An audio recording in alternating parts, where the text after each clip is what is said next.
Try చేయండి, మీకు next డేనే మీకు పీరియడ్స్ అనేది వస్తుంది. మరి అబ్బాయిలు కాబట్టి ఏం చేస్తున్నావు అక్క? కాడా మసాలా చేస్తున్నాను. దీనికి కావాల్సింది ఇది కాడా మసాలా బుక్క బజార్ లో దొరుకుతది. ఇలా ఉంటది, దీంట్లో 3-4 రకాలు ఉంటాయి. అండ్ ఇదేసి తాటి బెల్లం. సో ఇప్పుడు మేము కాడా మసాలా చేస్తున్నాం. పీసీఓడి ప్రాబ్లం ఉన్న వాళ్ళకి ఇది క్లియర్ అవుతుంది. దీన్ని ఇప్పుడు మిక్సీ పట్టుకోవాలి. ఆ తర్వాత పట్టుకోవాలి, బెల్లం వేసుకొని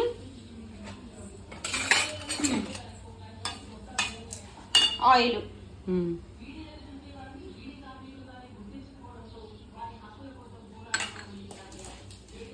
ఎంత క్వాంటిటీ చేయాలి అక్కయ్య?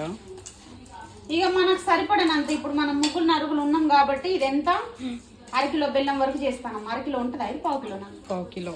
పావు కిలో వరకు చేస్తాను. పావు కిలో బెల్లం 2-3 తాగొచ్చు. మరి ఎక్కువ తాగినా కక్కు వస్తుంది. అదంతా కరిగి ఇప్పుడు దీంట్లో మనం మసాలా చల్లుకోవాలి. నేను దీనికి సరిపడినంత మసాలా చల్లుతున్నాను.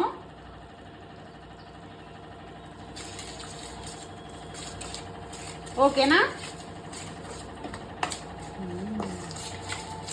దీంట్లో ఇప్పుడు కొంచెం నీళ్లు పోసుకోవాలి.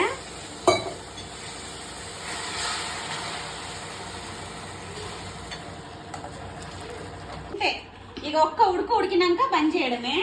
అది వేడివేడిగా ఉన్నప్పుడు తాగేయాలి. చల్లబడే కొద్దీ గట్టిగా అవుతుంది అన్నమాట, చాక్లెట్ లాగా. సో కొంచెం గోరువెచ్చగా ఉన్నప్పుడు తాగేయడమే. ఇదిగోండి, ఇగో పోస్తున్నాను. ఇది వేడివేడిగా ఉన్నప్పుడే తాగేసేయాలి. మళ్ళీ చల్లగా అయింది అనుకోండి ఇక గడ్డ కడుతుంది. పీసీఓడి ప్రాబ్లం ఉన్న వాళ్ళకి ఇది బెస్ట్ సొల్యూషన్. ఇది ట్రై చేయండి, మీకు నెక్స్ట్ డేనే మీకు పీరియడ్స్ అనేది వస్తుంది. మరి అబ్బాయిలు కాబట్టి